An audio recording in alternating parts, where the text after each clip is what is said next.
Hello everyone, in this video I'll be reviewing MYSTRA'S spells, Cantrips, level 1, 2, and 3 spells in Baldur's Gate 3.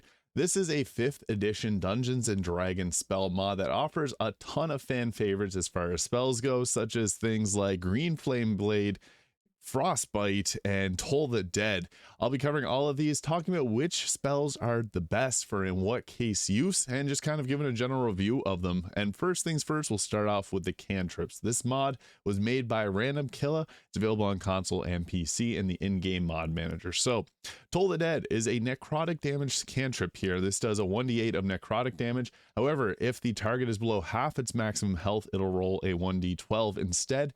And this also has normal cantrip scaling, so it'll get upwards of 3 damage dies near level 12, and then once you get past that at level 14, it gets another damage die. So this is a very fun one to use, especially because you can get it on the Cleric as well. Necrotic damage is resisted often, but if you pair this with a different mod that maybe ignores necrotic resistance, this is a pretty reliable spell. And yeah, it's not too bad. You want to use it when enemies are below half health, usually, to get that extra damage. Next, we got ourselves Booming Blade. This strikes the target to deal additional thunder damage, which is not there right now, because as you level up, it's going to scale up. If the attack lands, the target is shattered in booming energy that deals 1d8 of necrotic, and to them if they willingly move. So with this, you can actually stack up reverberation really well. Thunder's not often resisted. It's a pretty solid damage type overall, but the fact that you can stack reverberation stacks with this makes this very fun to play around with, and it goes great on a variety of different builds. So I would say that Booming Blade is very strong actually in terms of what you can put out with it. It's kind of like the Thunderous Smite from the Paladin, but a cantrip, so you don't waste your spell slots. It's very great. Next, we got ourselves Create Bonfire. So you can set this down and it burns all creatures within 2 meters. It's a concentration. So if you got a class that doesn't have a lot of concentrations, this one's not terrible, but typically those that get this have much better concentrations to focus on. So it would be good during like levels 1 and 2, but outside of that, it kind of loses efficiency. But it is nice because you can set it down almost like Spinning Dagger or Cloud of Daggers. So it can be okay at times. Next, we got ourselves the Frostbite spell here. This is actually a really good one. So you can use this actually from 18 meters. It does a 1d6 of cold damage, which is a little bit less damage. However, it gives the enemy disadvantage on attack rolls. This is one of the best things that you can apply to the enemy, because whenever they have disadvantage to attack rolls, they have to roll 2 damage die and they use the lowest result. So this flat out makes your character much stronger, especially at higher armor class values. So Frostbite is another solid one with Booming Blade. I really like this one. Frostbite is usually a pick that I go with because cold damage can be doubled with water as well. Very useful. Next, we got Green Flame Blade. This is a lot of people's favorite. So this deals additional fire damage. If the attack lands and you remain stationary, you can spread Green Flame to burn another nearby target for 3 fire damage. So this hits in an area, and again, fire damage is nice. It's commonly resisted, so I actually think that Booming Blade is a little bit better, just has more, I guess, use in good situations, but this is still not a bad cantrip, and I like the aesthetic for it as well. Goes good on like a druid if you want to have a close range attack, so you can go that route. Next, we got Gust, which is like the Gust of Wind, but cantrip form. It pushes the target 5 meters away. You can actually, this is kind of like a shove. You can get some really nice cheesy knockouts with this, so highly recommend using that. Infestation, 1d6 poison. Poison's another damage type that's resisted quite commonly, so just mind that. Usually it's the halflings and dwarves that are resistant to poison, but there's also a lot of other animals and creatures. So this summons a swarm of parasites to push the target forward or back and reduce their movement speed by 1.5 meters. That's not a whole lot, but it could be nice if you're, let's say there's a target right on you, you run away, you don't get the opportunity attack, you use this, they won't be able to make it right up to you again. So there's some uses for kiting, but for the most part, it's just meh. Next, we got Larlock's Minor Drain. This is 1d6 of necrotic, and again, these all will scale up as you level up. So this does 1d6 necrotic, extract life force, and regain half as many hit points. So this will allow you to heal a little bit. As a cantrip, that's pretty good. It is necrotic damage, and Toll the Dead will do double damage if the target's below half health. But if you need a minor amount of health, it's not bad for a cantrip, I would say. It's actually better than some spells, but it's such a small amount of damage that it's almost not really worth using.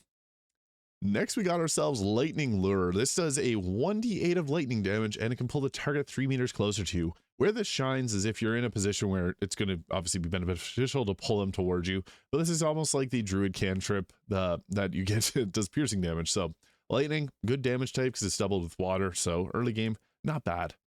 Next we got Mind Sliver. This is 1d6 of psychic damage, and you spike into a creature's mind, inflicting a 1d4 penalty to saving throws until the end of your next turn. Where this really shines is if you got a sorcerer and you apply this to them and then you drop something like Hold Person, because a Mind Sliver is going to give them a 1d4 penalty to their saving throw, so you're much more likely to land it. So it does actually have some use. And in Act 2, you can get the Resonant Stone, which will double this damage, which just makes it kind of cheesy. Next, we got ourselves the Mold Earth. So call forth mud to destroy it within a 2-meter radius. This just creates difficult earth. It's decent, but I guess for a cantrip, it's not bad, honestly. But you typically want to use damage cantrips outside of things like Mage Hand and Minor Illusion. Next, we got Prestigitation. So perform a magical trick that can clean dirt, ignite torches, and chill flames. Does what the name says. Good for role playing, I guess. That's a good choice. Cleaning dirt, also nice, because that can be annoying when you get blood all over your character. But next we got ourselves Sapping Sting. This is a wild one. It doesn't do a lot of damage, just a 1d4, but it saps the target's strength and knocks it prone. So you can set up sneak attacks for your rogues this way. It does have a minimal amount of damage, but hey, it's some things are hard to get prone applied. There's not like a lot of sources early game, and this is a reliable one. It's a Constitution save, but a lot of things early game have high dexterity, so it's pretty good where it's used. Next, we got Sword Burst, 1d6 force damage. Spectral Blades sweep at creatures within 2 meters of you, so it just hits in an area. Force damage being one of the best damage types because it's not resisted really at all in the game. Gortash is resistant to force, but there's not many other fights where force doesn't come in handy, so this can be a reliable damage option, but it does do a little bit less damage, and something like Frostbite just I feel works a little better. And finally, we got ourselves Thunderclap, 1d6 thunder, create a burst of thundering sound that damages enemies within 2 meters of you. So this is just a kind of like Destructive Wave, but very minor. A little bit of damage, but hey, it's nice. Thunder's also a pretty good damage type, as I said earlier. So there's some good cantrips here, but we also got some other ones. If we look into the Cleric here, we got ourselves Hand of Radiance. So we can 1d6 of radiant damage. So this burns from your hand and erupts into purging enemies within 2 meters of you. So a little bit of radiant damage, pretty good. Melee range, but it erupts. It's kind of like the Thunder Wave one, but radiant. To be mindful, thunder or radiant damage can be reflected in Act 3. Moonflare, 1d8 of radiant damage. Launch a pulse of light at the target. On a critical hit, the target is inflicted with a glimmering light that gains advantage on attack rolls against them. This is actually pretty good because this is basically Guiding Bolt, but cantrip form. So that obviously does some good for us because setting up advantage on attack rolls can help your great weapon master fighters or things like that that have a harder time hitting their target, get an attack off on the target. So that's really nice. For a cantrip, very beneficial, and it does 1d8 of damage, so very, very nice. There's also the Word of Radiance, so utter divine word that brings forth burning radiance in a 2 meter radius around you. So another spell that just hits in the radius around you. This one is kind of the same thing here. Erupts 2 meters around you, melee range, wisdom save, and constitution save. So it just really depends on what you're going against. Wisdom saves are nice, a little bit more rare, like unless you're going against something that's like a ranger type class or a cleric. So it can be pretty useful overall. Now looking into spells, we got ourselves some decent ones here, and first level we got things like the Absorb Elements, which is in the base game. This does basically absorb half the damage from an elemental attack, and you deal a 1d6 of damage on their next attack. This can be nice for setting up and dealing a bit of extra damage, as yeah, like anytime you can reduce damage, it's always worthwhile doing. Kind of like Shield spell, which I'm a big fan of, but for magic. Next, we got ourselves Acid Stream. Summon stream of acid that corrodes enemies for 2 to 8 acid damage over 2 turns. So this is just applied to a target. Dexterity save. So there's a lot of high dexterity enemies like goblins early in the game. Goblins, wargs, etc. So it does lose a little bit of effectiveness. Also, acid damage is a little bit better than poison, so it does get points there. Catapult, 3d8 of bludgeoning. Throws a light object at the target. It's basically a spell form of throw.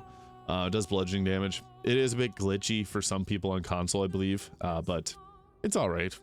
I almost rather just have a throw Zerker take that role, or a Eldritch Knight thrower. Next, we got Cause Fear. Positively frighten your target. They'll have disadvantage on ability checks and attack rolls, and be unable to move. So that's not a bad one. You can apply Frightened to a target, and that's always useful. I like taking the Battlemaster Fighter for the menacing attack in particular. They have disadvantage on ability checks and attack rolls and cannot move. So For a melee class, if you apply this to them, it's pretty good. However, this does take a concentration. It is a good one for level 1 though, so I must give it props there. It's a pretty decent. Next we got Earth Tremor, cause a tremor in the ground, mining the air around you in a thick mud, possibly knocking creatures prone. This can be quite good because being able to set up prone again is a nice thing to have early on in the game. And it's bludgeoning damage, so anytime you see skeletons, this is not a bad spell to use against them, as they're weak to that. So decently special, or decently effective. Next we got ourselves Frost Fingers. This does 2d8 of cold damage. It's kind of like a cone of cold with a shorter radius. It scales well as you level upcast it too, so the 2d8 of cold is actually pretty nice damage.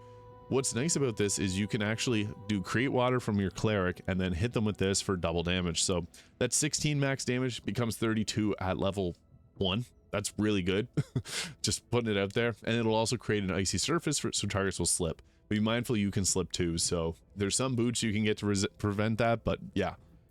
Frost Fingers is probably one of the best level 1 spells in my opinion, just because I know I'm biased to like cold spells, but hey, this one just is really effective for what it is. 2d8 cold and it scales well. Next we got Gift of Alacrity. Grant a creature a 2+ bonus to initiative. You'd apply this before you go into combat because you can't re-roll your initiative, and with this you just get a nice boost, so sometimes move first. If you have someone that you really want to go first, like a sorcerer, to do 2 spells can be really good having a high initiative. Next we got ourselves Insinuation. This is a 1d8 or 1d12 of psychic damage, and it incapacitates a creature. Concentration. This one's actually a pretty good spell. Dealing a good amount of damage. It's a wisdom save, which is one of the better saves. I actually do think this is one of the best level 1 spells. It's kind of underrated. And psychic damage kind of ages well in this game because in Act 2 you get the Resonance Stone, so that becomes double if you're close range. That's pretty good. It has an 18-meter radius. Next we got Jim's Magic Missile. This one's kind of a joke one, but it is also a valid differentiating, or a valid different spell, because Magic Missile itself is guaranteed damage, whereas this does 3 twisting, whistling, hypoallergenic, gluten-free magical darts, dealing 2d8 of force damage. You must roll a d20 for each missile, and if any of them rolls a 1, you get one of those blast back in your face, dealing 3 force damage. So you can hurt yourself. Higher risk, higher reward. It's fun. Next we got Magnify Gravity, 2d8 of force damage, and increase the gravity within a 3-meter radius of the chosen point. Affected creatures are crushed into the ground, reducing movement speed by half. That's pretty good. Again, force damage being a good scaling damage type, has not a lot of resistance, and moving speed by half is also really good at level 1 with no concentration. This is a great spell. Next we got Sudden Awakening. Awaken friendly creatures from sleep and lift up prone creatures without expending their movement. So bonus action 18 meters. It's nice, but better uses of a level 1 spell early on. Tasha's Caustic Brew. 3d4 of acid damage. Summon a stream of acid that corrodes. Hey, not a bad spell. It's got a decent radius too. I actually think that this is a good one. It's a little bit better than our acid stream here, so guaranteed damage on turn 1, always nice. So that's what we got for level 1 spells. We'll get into level 2 here.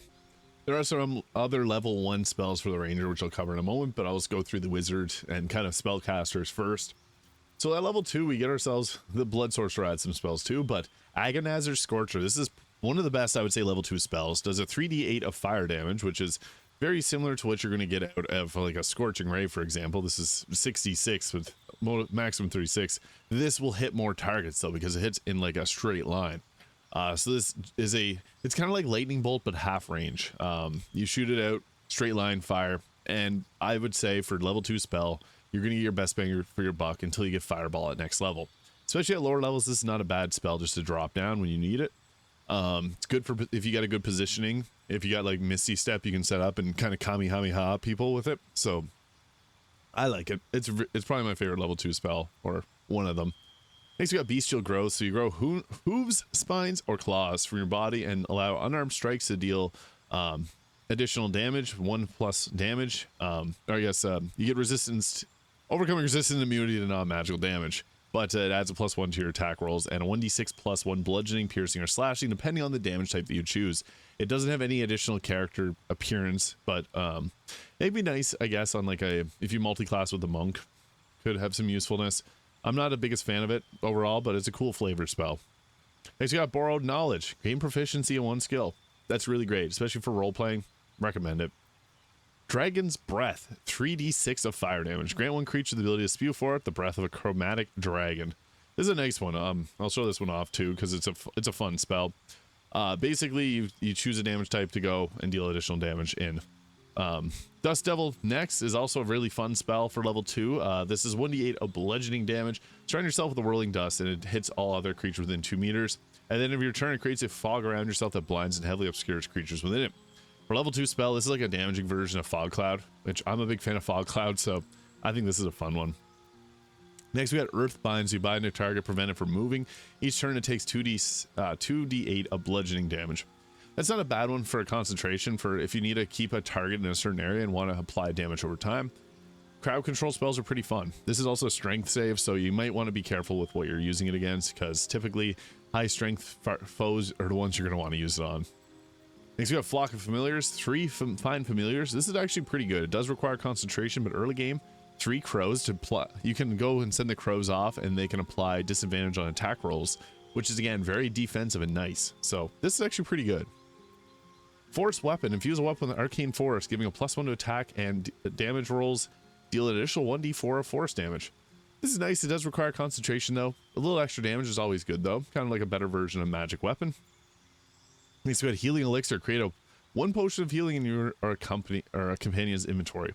That's not bad, especially if you want to, like, I guess, make healing potions at any time. Healing's not really the best move in Baldur's Gate 3. Plus, this uses your action and bonus action and a level 2 spell, so it's very high opportunity cost.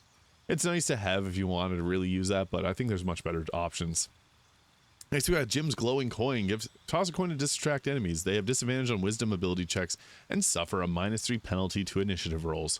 So hey, this is good to set up outside of combat, but outside of that, not very useful. Next, we got Kinetic Jaunt. Movement speed increases by 3 meters and no longer procs opportunity attacks when you run around. This also requires concentration. It can be good if you need to get away, but using up, I guess, bonus action to run away, good, but Misty Step is the better version of this. Maximilian's Earth and Grasp, 2d6 of bludgeoning. Summon an earth and hand of mantle compacted soil to grab and crush your enemies. It's not bad. It ensnares targets for 10 turns. Strength save though, so again, one that's going to be resisted quite often. But what's fun about this is, I guess if you're going for like an Earthbender style playthrough, you can go with this one. Mental Barrier. When you fail an Intelligence, Wisdom, or Charisma saving throw, gain advantage on those saving throws and resistance to psychic damage until the start of your next turn. Reaction. Level 2 spell. So this can be actually kind of nice if you want to go with a full defensive one. If you fail one of the spell casting saving throws, you get advantage on them again. So, I mean, you won't get hit again, but I'm torn with whether this is good or not. It's kind of good if you have Mind Flayers in a lot of fights, but that's not very common. Next, we got Psychic Spike, 3d6 psychic damage and 1d6 or 3d6 healing. Project psychic energy at a target, causing extreme mental trauma and rejuvenate self. This is actually one of the best level 2 spells, or level 1 spells even. Yeah, level 1 spell. I forgot to mention this one. 3d6 of psychic is very strong, and says 30 upwards of 36 damage because it's considering the heal too. But being able to heal yourself is really nice. Nathair's Mischief. So enchant creatures within 6 meters of the target location with a random debilitating effect that starts at the end of each turn. Not a bad spell overall, but I feel like, again, for level 2, there's some better ones that we could go with. It's like Pyrotechnics. So choose to create fireworks or blind or create heavy darkness. This is basically the darkness spell plus one that can blind. It's a nice dual purpose. It's a little bit different than darkness. It only lasts for 1 turn, but doesn't require concentration, so it's useful. Shadowblade, there's a ring that gives you this, and you can kind of cheese and make a permanent Shadowblade that's OP. Weave a shadowy short sword in your hand that deals 2 to 16 psychic damage, 2d8. Concentration. It's effective because psychic damage can be doubled. If you're in close range, you're going to get that double damage, but you can also make permanent Shadowblades. There's a guide on my channel. Silvery Barbs. So force an enemy to reroll their attack roll or saving throw. Until the end of your next turn, gain Silverly Lock, allowing you to give a friendly creature advantage on their next attack roll or saving throw. This is actually pretty decent reaction. If you got a target that's going to hit you with an attack roll, you can make them re-roll it, or a saving throw. So just a nice barrier to kind of keep you alive. It does use a level 2 spell slot, however. Sidilic Snowball Storm. This is another favorite of mine from this level, or from level spell, alongside Agonazar Scorcher. This is great because it's 3d6 of psychic or cold damage. A flurry of magical snowballs erupt around a 2-meter radius of the targeted point. It can be pretty good for overall damage, so I think it's a pretty solid one. Then we also got ourselves the spray of cards. This is nice if you want to roleplay as Gambit, the X-Men. I'm going to make a name for myself. We got ourselves a 2d10 of force damage, and it blinds targets for 1 turn. So it's nice. Again, force damage is quite effective, so not a bad spell. And blinding gives disadvantage on attack rolls, and attack rolls against it get advantage. So not a bad thing at all. And the summon Moonblade, create a 1+ magical blade of chilling sword. This is pretty cool as well. I think it's a pretty fun spell to use in general. I'm a fan of it.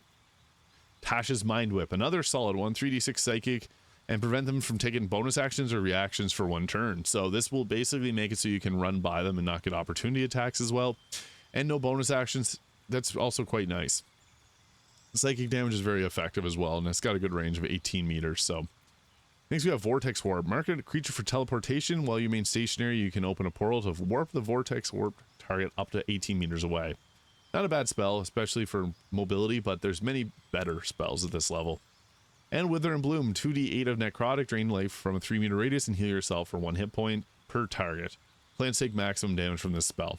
Not a bad one. It's like another healing spell. Pretty useful at times. So yeah, it's not bad. And that's that for level 2 spells. And just to show off the Dragon's Breath here, so yeah, you get to choose your own type of element that you want to apply to it, and then you go here, and then you'll get your Dragon Breath over on your far part of your radial. It's in a decent area, so you can just go bah and breathe out ice. It uses the Dragonborn animation, so it does look pretty cool. And yeah, that's Frost Breath. We also got ourselves, I guess, the Sinalex Snowball Storm. It hits in a pretty large area too, which is nice, kind of like an ice fireball at level 2. So getting Agonizer or Scorcher, as well as the Sinalex Snowball Storm, is also quite effective early game. Now for level 3 spells, we got ourselves Antagonize here, doing a 44 of psychic damage, which also gives them disadvantage on attack rolls, and they cannot take reactions. This is actually pretty decent for level 3 spell. If you need to shut down someone with a wisdom save, this is good. And also deals psychic damage, which again, by the time you get this, you're going to have probably the Resonance Stone, so it's pretty effective. Next we got Ashel Arden's Stride, as 1d6 of fire damage. Surround yourself with billowing flames that burden targets within it for 1d6 fire damage, and you don't take opportunity attacks. Pretty effective, but I also feel like there's better spells, and fire is a damage type that's often resisted, and typically with fire spells it's better if it was like a an evocation spell like Mel's Minute Meteors or Fireball, but it's a transmutation spell. So yeah. Next we got ourselves the Catnap. Put 3 allies to sleep. Upon waking, they receive a short rest with all 1, 2, and 3 level spells recovered. Not a bad spell, level 3 actually. Giving you back spell slots can be extremely effective. So yeah, this can only be done once per long rest, and if interrupted for the duration of spires, will not apply. 2 turns. Not something you'd use in combat obviously, but getting a short rest is really effective. Enemies abroad. Confuse an enemy, cause them to attack at random, and possibly wander around aimlessly. This is pretty decent. Confusion is a level 4 spell that you're probably better off waiting, because this one does require a concentration, but it's an intelligence save enchantment spell. Not terrible. Next we got Erupting Ur, 3d12 of bludgeoning damage, slowing creatures within. So not bad. Slowing down targets and bludgeoning damage, pretty decent. Flame Arrow, so you can apply this to a target and they get 6 pieces of firing ammunition, which deals an additional 2 to 12 fire damage. You can't use this on yourself, but you can use it on others, and they can do fire arrow attacks. Nice for flavor, but not super powerful. Incite Greed, charm all nearby targets into walking peacefully toward you. Not great for a level 3 spell as well. Intellect Fortress, gain yourself resistance to psychic damage, as well as advantage on intelligence, wisdom, and charisma saving throws. It's okay in certain parts, but almost, yeah, like resistance on those for concentration is pretty steep. Life Transference, 68 of healing +3, plus your modifier. Sacrifice your health and mend another creature's injuries, deals 4 to 32 necrotic damage to yourself. So you hurt yourself, unfortunately, but this can be okay, as wizards and sorcerers typically don't get to heal. Mel's Minute Meteors, this creates 6 flaming meteors that you can throw to explode in 2-meter radius, dealing 2 to 12 fire damage. I just think Fireball is far superior. It's fun for flavor, but Fireball is just better. And then we got ourselves the Psionic Blast, 5d8 of force damage, destructive wave that pushes all nearby targets and knocks them prone. This is good. Force damage again is effective. It's kind of like Thunder Wave in terms of its range. I like this one. Pulse Wave is also good too, 66 versus the 5d8. So this one does can pull or push targets in the area. It's good to have the choice. Spirit Shroud, whenever you apply this to yourself, whenever you attack, you can do 1d8 radiant, cold, or necrotic damage and reduce the target's health points. This is a bonus action as well. Pretty good on like a spell blade. Summon lesser imps or demons. This summons an imp and a quasite. They're effective. This is actually a pretty good use of your spell, not gonna lie. Having a quasite around can set up surprised, which is really effective. Next we got summon Shadow Spawn. This summons a spirit of fury, despair, or fear. Also not a bad summon, doesn't require concentration. Level 3. It's nice to have a summon to draw aggro. Thunderstep, 3d10 of thunder damage. Teleport yourself and then one adjacent ally to a place you can see. Thunder's booms creates damage within 3 meters of the space you left for 3d10. So if you need to get out of a spot, it's good for the extra damage. Now Tidal Wave, this is actually this is like S+++ tier. Tidal Wave, 48 bludgeoning, and it knocks creatures prone in a 9-meter radius. It hits in a large area, knocks them prone, and does bludgeoning damage, which is a pretty decent damage type. Why is this such a S+++ tier, Jason? It's because this also applies water. So this can hit for, if you got a sorcerer, you can quicken cast this and then immediately follow it up with another cold spell like an upcasted Frost Fingers or Sinlix Snowball Storm. So dropping those two will typically take out most trash mob. If you got a quicken spell and a sorcerer, you can hit really hard. So something like a Frost Fingers upscaled to level 4, huge damage, and it's already dealing 48 of bludgeoning too. This is extremely effective. Highly recommend this spell. Yeah, it's probably the best level 3 spell, to be honest. I'm not saying that because I'm biased to like cold teams or lightning teams. You can also do this with like a chain lightning. But the reason being is the way that this game's set up. Doubling your damage with water is just one of the best uses of an action. And you can also turn it into an ice surface. So if you have teammates that don't slip on ice, perfect. And that's what we got for level 3 spells. I do need to show off some other spells from other classes. So the Cleric also gets the level 1 spell Ceremony, which performs a magical, beneficial, religious ceremony. This can actually cheese the early start of the game by using this as a bonus action, and it doesn't actually use a spell slot. I think it might be a little bit bugged, but whenever you use this, you get yourself free holy water you can throw at enemies and deal a lot of damage with. So it's actually pretty effective. You can cheese the start of the game with it. It's kind of fun, but level 3, we also get the Water Walk spell, which grants a creature the ability to harmlessly walk over liquid surfaces. It's okay, not fantastic. Water usually slows down targets, but it lasts until long rest, which is nice. It does use up a level 3 spell, however, so that's a little bit unfortunate. We also get Create Food and Water, create some temporary food and permanent bottles of water, so this is good for camp supplies. Lasts 100 turns, so if you cast it, it can disappear after quite a long time. And we also got the motivational speech here. Motivate up to 5 creatures. They gain a +5 to temporary health and advantage on wisdom saving throws. So they also have advantage until next attack roll. The Ranger also gets a level 1 spell, the Zephyr Strike, and I guess it goes to level 2. You move like the wind and no longer provoke opportunity attacks. Before the spell ends, you can perform Zephyr attack once. You get a free attack out of it. This does use a bonus action in a level 1 spell slot. Not a bad one, but opportunity attacks you can always plan around a little bit differently. We also got level 1 spell Snare here, which is 1d8 of piercing damage. Place a magical trap that captures enemies that walk within 2 meters of it. All that move near it are knocked prone and ensnared. That's not a bad spell because it doesn't require concentration. Actually, for a druid or a ranger spell, that's actually quite effective. So yeah, that one's not bad. The Bard also gets the level 3 spell Discordant Melody, 46 of thunder damage, creating shockwaves of booming thunder. This is for 5 turns, and it's a concentration. Reverberation builds can benefit from this, so this is actually not a bad spell. And if you want to do like a level 20 build, this is an evocation spell, so it pairs well with the wizard. It's honestly not too bad. Thunder damage can be fun to play around with, so that's actually a pretty good one.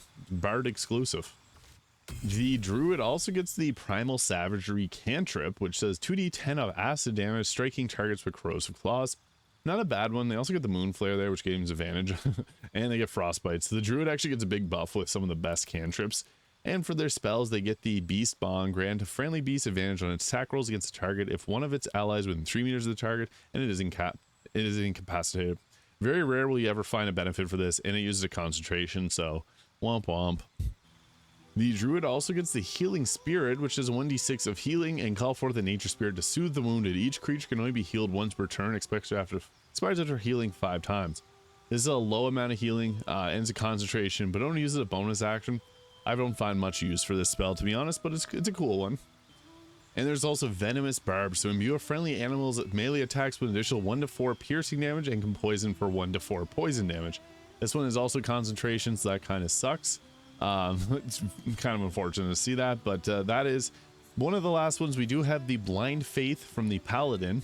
And finally, we got ourselves the Blind Faith. So in an act of reverence to your god, you willingly blind yourself. In exchange, you receive a holy blessing that empowers your weapon attacks to deal an additional 2d8 of radiant damage and heal allies within 9 meters for 1d6 of hit points. So you blind yourself, which is kind of unfortunate, but you deal additional radiant damage and you heal yourself, or heal your allies when you attack.